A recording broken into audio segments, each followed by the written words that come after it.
All right, everybody. Well, welcome to the last Friday digest of the 2023 Maryland LCV General Assembly. I can't believe it's here. We're here already, but we're about a week and 3 days from sine die. And we have quite a lot to talk about today. But let me first welcome you and also remind you to put your name and where you're from in the chat. If you have any questions, feel free to put them in the chat or the Q&A, and we'll try to track those. Additionally, if you have any topics you want us to discuss on these webinars, let us know. So after session, there'll be one more Friday Digest, but it'll be April 11th, the day after sine die at noon, where there'll be a wrap-up of the entire session for us, for the environment, what it means for Maryland. So plan on joining us on Tuesday, the 11th at noon. But throughout the year, we're going to continue to have these, probably not every week, but regularly. And so any topics you want us to discuss, please keep us posted on that. Today, it's an interesting time for us. I've been doing this work for a long time, and I can't really remember a session quite like this one where we have every bill that we set out as a priority is still alive, and we have not lost anything, which is quite a statement. And I think it's attributed to a number of factors, but we'll spend a little time talking about that. And we're going to review our top priority bills with the Maryland LCV staff person that's been tracking them and working them. But I want to set this up a little bit. So last year, the Maryland General Assembly passed the Climate Solutions Now Act, most aggressive greenhouse gas reduction goals in the country, and very ambitious bill. And we have set our sights this session on, with many partners, on implementing that bill. What kind of things do we need to put in place to make sure we can achieve those greenhouse gas reduction goals? And it's everything from funding to regulations to legislation. It's also partnership development and advocacy work. So we've been using all those tools to advance the implementation of the Climate Solutions Now Act. Going back to November, however, we worked really hard to get conservation folks elected. And we were, of those candidates that we endorsed, over 93% got elected, and 93.6, I believe, of those endorsed that Maryland LCV endorsed were elected, which we're really proud of. I think that's one reason that we are seeing such success this session, is because we have really good conservation people elected.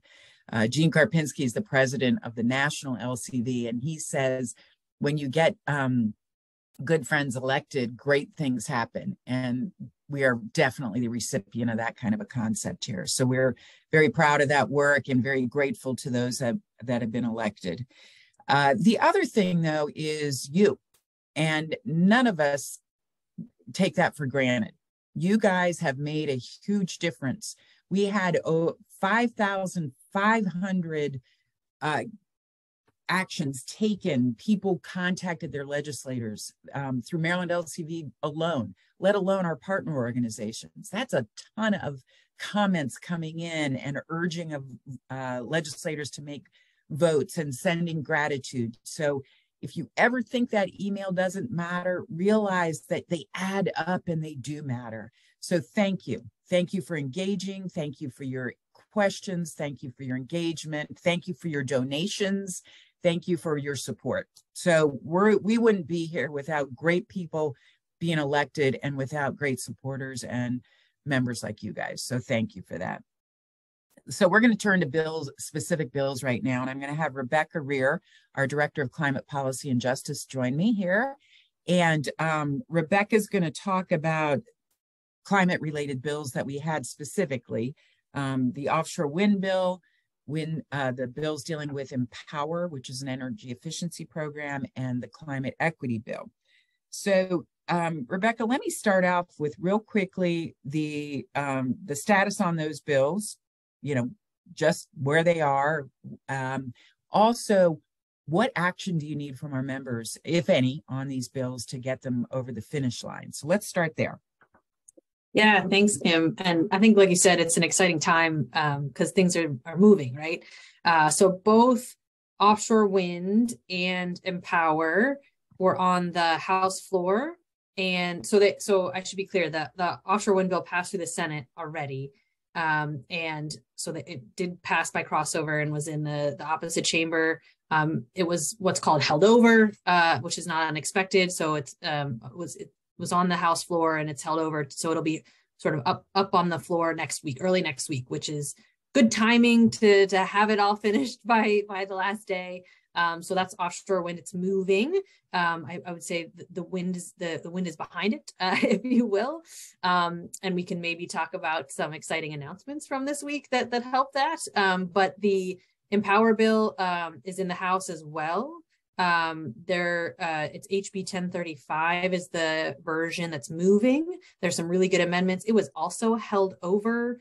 So it was made it to the House floor today, but will be heard early next week as well. So for wind, I would say thank your senators. Absolutely. Our lead sponsor, Katie Fry Hester Senator Hester in the Senate, and the whole E3 committee for their leadership on that bill, and the Senate president as well. And then in the House, thank Laura Charkoudian, who was on our Friday Digest on our special episode on wind. Really thank Delegate Charkoudian, send thank yous. It really goes a long way when legislators here thank yous directly for the hard work that they're doing during session to pass this legislation. So that's wind. I would say Empower, thank the Economic Matters Committee. They really rolled up their sleeves on this one. So thank in particular Brian Crosby, who's the vice chair of the committee and chair of the Public Utilities Subcommittee. And Delegate Chi is a real champion on this topic. So I would thank ECM and then we do have an action alert on Empower that you can send to your House members to ask them to vote for it. Climate equity, the Climate and Environmental Equity Act is the one that's still in committee. It was joint assigned to Environment and Transportation, where it had a very good hearing and actually made it out of subcommittee and committee in Environment and Transportation. So another opportunity this time of year to thank Delegate Stein, who's the chair of Environment Subcommittee, the vice chair of that committee, Chair Barve, and I would say the lead sponsor of that in the House is Delegate Boyce. So thank Delegate Boyce, and the Senate co-sponsor is the Senate lead sponsor is Senator Michael Jackson. So a good opportunity to say thank you to them, and to send a note. And again, we have an action alert ready for you to send. We have these tools and resources available to you for that direct engagement with your electeds, to tell them you support climate and environmental equity. So I would go ahead and send that to your members as well. So Maryland LCV website is full of those resources for you to take that engagement on the issues you care about and letting them know that it's important. Yeah, thank you for that. And just to emphasize this point, because we're throwing a lot of information at you in the chat, we are putting links to the action alert, so you can do it there. You can also go to our website and we can help facilitate that. And if you really need it, just pick up the phone and we can help you orchestrate these, because these thank yous and actions still matter a lot. Let me shift gears here. So you've got the wind bill, the energy efficiency bills, the climate equity bills. Talk to us a little bit about how those are being woven together to help advance the climate goals of Maryland. Yeah, I think, we can really look at this. The Climate and Environmental Equity Act really looks at, gets a cumulative impacts. So the idea that there are communities across Maryland that bear the burden, that sort of bear the burden of climate change, when most often those communities are not the ones contributing the most to the problem, and yet they bear the brunt of the issues. And so the Climate and Environmental Equity Act really looks at that impact.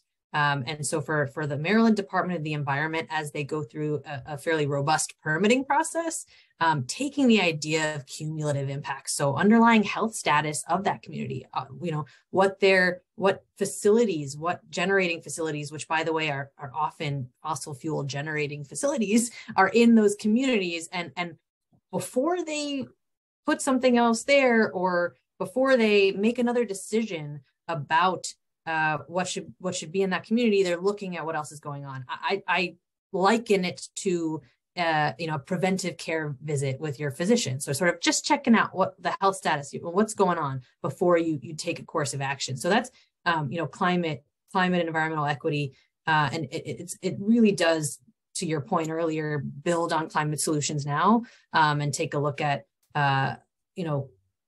what's the climate impact of a facility going to be on that community. So it's a really important environmental justice bill that helps the state look at the way that it sets up infrastructure in a way that isn't harmful to people. Wind, I think, the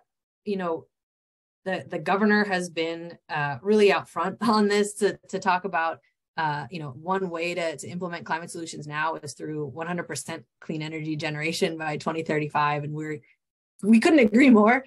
And I think wind, building that clean energy infrastructure is going to be how we do it. And so wind, in MDE's own report, wind is one of the most reliable sources of clean energy that we have in the state that's available to us. And again, just shooting the breeze on this a bit, I think it's a really important bill, and it's really smart in that it looks at transmission and procurement as well as generation. And we were just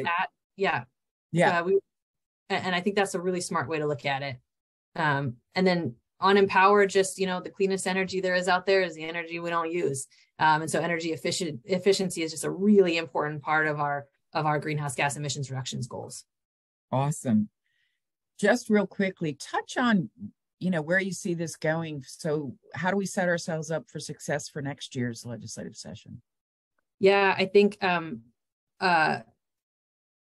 thanking leadership. It's like we gotta do that. I think setting us up for success for next year, is about we're going to continue momentum on this and emphasize, the opportunities around jobs and health. And we hear a lot about cost, upfront costs, but we are emphasizing the benefits, and that, clean energy is going to bring jobs to the state. It's going to clean the air, which is going to result in fewer asthma hospitalizations and just better health. This big report that just came out all about how we're living not as long as the generation before us. And a lot of that has to do with the systems that we're in. And we at Maryland LCV are working on a systems change when it comes to energy generation and use. And the systems change that clean energy is all about is going to help us live, longer, more productive, healthier lives. And that is the success we're going to build on, to continue this work into next year. That's awesome. Thank you, Rebecca. And really thank you for your leadership on all these issues. It's been phenomenal work. So congratulations on the success, and having these bills moving forward is awesome. So let me turn next to Marissa Olszewski, who oversees the water and lands and forests and everything else environment programs for Maryland LCV. Her portfolio is huge, and she does a great job of helping us manage that. So Marissa, let's talk about the biggest excitement I think we've had this week around forests. And then if you can also touch on Maryland the Beautiful and green space equity. The question is, quick overview of status on those bills. Yes, absolutely. And what a shift from a week ago, which is how legislative sessions work. And also thanks to our members and so many partners who really did the outreach and the advocacy work this week to push the urgency on the forest bill. And as a result, it passed third reader in the Senate yesterday unanimously. Everyone voted for forests. So that is wonderful. And I'm just very happy to be able to report that. And at the same time, it passed favorable with amendments, all the same amendments that it had on the Senate bill out of House committee yesterday. So it's looking great. And similar to what Rebecca said in terms of an action on that one, definitely a thank you to Senator Elfreth, especially.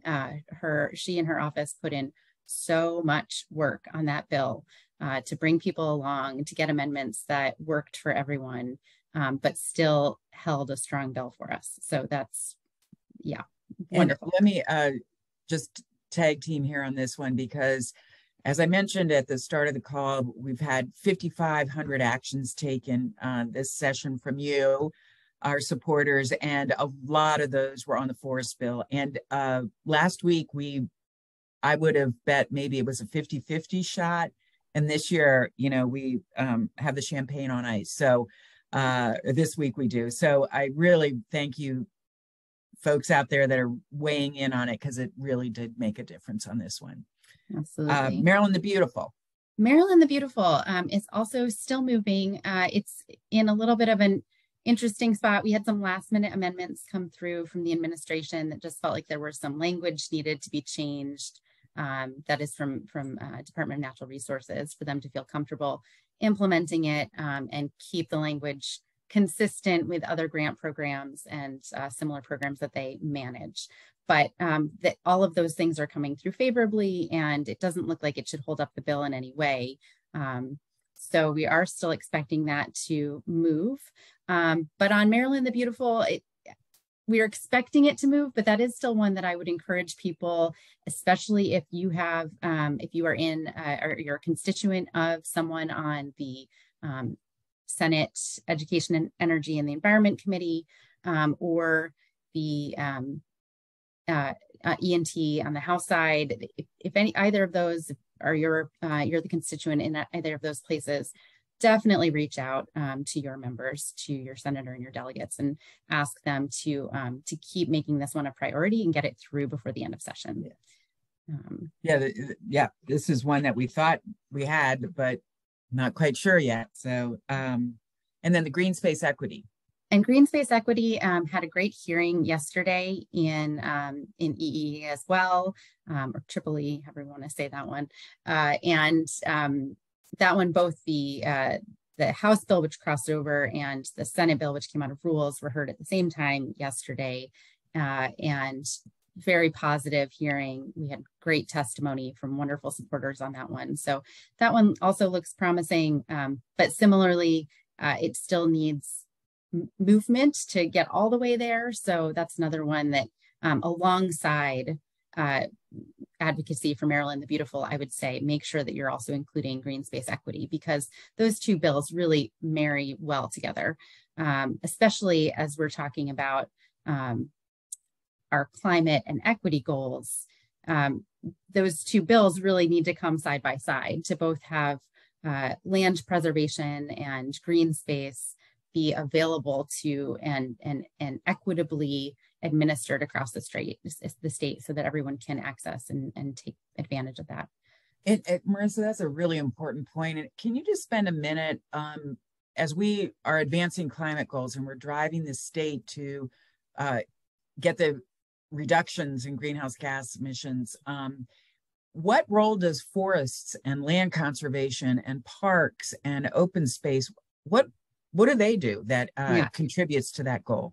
Enormous roles, right? We can't lose sight of the fact that nature has solutions for us, and trees are almost always the answer. They are one of the best methods that we have to capture carbon, to sink carbon, and at the same time, they provide co-benefits of cleaning our water, cleaning our air, providing reduced heat island effect for people. So anywhere that we can preserve and hold on to green space, that benefits all of us. And doing it equitably, right, as Rebecca puts there in the chat, our mental health, we all need access to these green spaces to keep us all healthy. And we can't do it without our green spaces. Right. I love all the comments. Yay, trees, go trees. Thank you, Marissa. And let me turn to Ramon Palencia Calvo, who's our Deputy Director and heads our CHISPA program up as well. And Ramon's been our point person on transportation bills. So let me start with the Advanced Clean Truck Rule, which is a bill that we've been tracking and working on pretty hard. And if you can also touch base on a budget item, which is kind of a different process, but one that we've been working hard on for electric school buses. So Ramon? Thank you, Kim, and thank you, everyone, of course. So the Advanced Clean Truck Rule, that is House Bill 230 and cross-filed with Senate Bill 224. And what this bill does is it will require the Maryland Department of the Environment to adopt regulations called the Advanced Clean Truck Rule Act, right? And this rule, what it does is requires an increased number of electric zero emissions, medium and heavy duty trucks, including school buses, to be on the road starting in year 2027 up to 2035. So it's a great opportunity to reduce emissions from the transportation sector, which is the largest sector of carbon emissions in Maryland, right? So the bill was in the Senate in EEE and in the House in ENT, and it may cross over from the Senate to the House. Came out of committee in the House and is currently on the floor. Second reading yesterday on the House floor. It was a special order for today, so it should be now and in the next few minutes on the floor. So very exciting that this is moving along. Yeah, it's really exciting. And this, I guess, was about 2 weeks ago now. I had the honor of joining Secretary McElwain and Governor Moore in announcing that Maryland would be adopting the Clean Cars 2 regulation, which does the similar goal setting and phasing in to get to electric vehicles that the Advanced Clean Truck Rule. So if we can get both, we're going to get the clean cars, and if we can get the clean trucks, those regulations in place, it could really make a difference, as transportation is a leading source of greenhouse gas emissions. So yeah, I mean, I think it's huge. Having those two on the books, I think it really is going to make really transform transportation here in Maryland and really cut emissions down quite a bit, significantly. Yeah, that's been a big one. I appreciate your leadership on that. So talk to us a little bit about the budget and electric school buses. Of course. Thank you for bringing that up. Yes, the school buses. There's a few things moving on, but let me start with the budget, right? So for folks that might not familiar with the in and outs of electric school buses, electric school buses have a higher upfront cost, higher than their diesel counterparts. So that's something that we always look at, and it's very important for us to make sure that there's those additional resources to transition to electric school buses. So we've been lobbying very hard to create a national program. It was created a $5 billion clean school bus program housing the federal EPA. So last year was the first year that the program was open for school districts to apply for funding. So what happened is, out of Maryland, 8 school districts applied for funding. That show us the interest in electrification of school buses. There's movement, interest. We want to do that. But unfortunately, only one got funding for electric school buses, Baltimore City. So for 25 electric school buses. So with that, there was an opportunity. One of the things that we thought it was very important is to secure funding to support the other school districts that send applications, have that interest. They're ready to start this transition, but didn't receive that funding. So we've been working to request funding for those school districts. In 2019, we created a program that is housed in the Maryland Department of the Environment, a pilot clean school bus program. So we were requesting the administration and the legislators to commit funding, start funding that program so school districts can benefit and support their transition to school buses. Yeah, it's really pretty exciting because we've created a fund. We're trying to get money into that fund, and then we're getting school districts really interested in investment. So it's working out great. Thank you so much, Ramon. Let me lastly turn to, not least, but last, is Kristen Harbison, our political director, who has done a fabulous job of keeping all the balls in the air, not dropping one of them during a very busy session. So thank you so much for being here, Kristen. And let's talk about a top priority bill for Maryland LCV this session, community solar. And yes. Why don't you share the good news about that bill and its status? Yeah, I've been keeping my eye on the House and Senate screens. The community solar bill passed out of the Energy Education Environment Committee yesterday afternoon. And so we'll be on the Senate floor today. It's a strong bill. It's a very exciting bill. They did make a couple of amendments in the Senate, but they're good amendments. So it'll have to go back over to the House for them to what they say concur, which they're ready to do, and then send it to the governor's desk. So really good news on community solar, and that again is due in part, a large part, to all the work from so many people who reached out to get people excited to vote for it. We kept hearing that, oh my God, I keep hearing about community solar. I'm like, yes, that's what we want. So people are really excited to vote for it. And so huge credit to all the people who weighed in on that. Thank you. And it is pretty exciting. Kristen, I wanted you to just spend a moment talking a bit about what it's like as our chief lobbyist to walk into an office and hear that they've been getting a lot of calls. I mean, does that make it easier, more fun, more productive, more? Yes. How does that help? Yeah, no, it means that if it's a bill that they haven't heard about, saying, I just heard about this bill, I keep getting calls about this bill, tell me more. Yes, I would be delighted to tell you more. Happy to help it. And then it does open up the conversation when we know that that there is district support. They know that they need to be responsive to their bosses, which are the constituents, and for us to be able to give them their information. That is really our job. I say, which I'm stealing this straight up from somebody else. My job is not to change anybody's mind. It's to give people the information and the space to change their own minds. So that, and the ability, creating the space to change their minds, if their minds need to be changed, is laid out completely by having their constituents reach out. Yeah, it's so important. Boy, a half hour goes so quickly.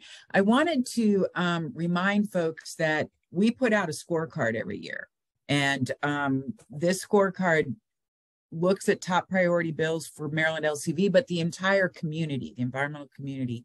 And we say, how did a legislator vote on that bill? So we rank them and we give them a score. And it's all math. That's it. There's no interpretation. There's nothing. It's math. We also give the chambers a grade. This is something we started a few years ago, where that we give the House and the Senate a grade as well. So that accountability work we do is really important. We work hard to get them elected. We work hard to give them the tools and inspiration to vote for the environment and for climate and for health. And then we hold them accountable for that. And then we keep going at it. And it's that cycle that's our job. That's our work. So here's where we need you. Let me try to summarize what all my colleagues have shared with you. We have action alerts on the Empower bill. We have action alert on the Climate Equity bill. We have action alert on Maryland Beautiful and Green Space Equity. We have action alert on the Clean Truck Rule, and we have an action alert on community solar. All of those bills are still in play. We are hopeful and feel optimistic they're going to pass, but believe me, we got a million stories of bills that get lost in the end or get changed in the end. So weigh in on those.